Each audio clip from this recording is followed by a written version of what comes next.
Bonjour à tous les spectateurs, c'est TV5 Monde. Aujourd'hui, nous sommes là pour parler d'un phénomène qui s'est répandu chez les jeunes depuis des générations.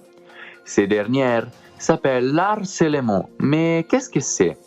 Il s'agit d'un type de comportement social et souvent violent qui peut être de nature physique ou psychologique et réalisé envers ceux qui sont considérés comme les plus faibles.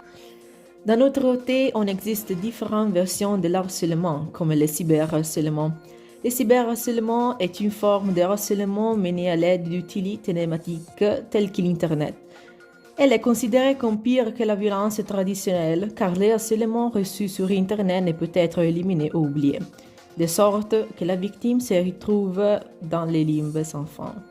Maintenant que nous avons une idée plus précise sur le sujet, pensons à un de nos correspondants qui s'est rendu dans une école pour interviewer des jeunes sujets à ces phénomènes.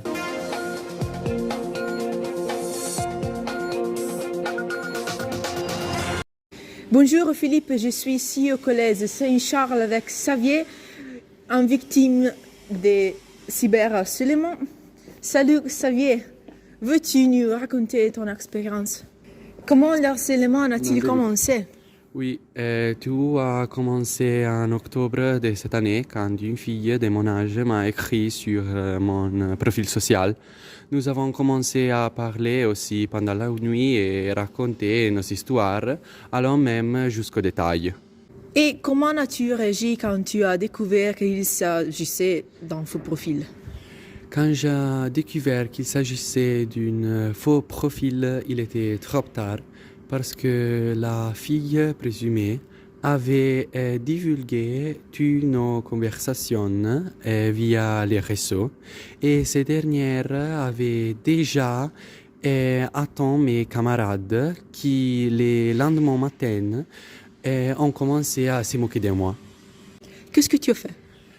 En réalité, je n'en fais rien pendant un moment. Je suis resté à subir tous les rires des autres.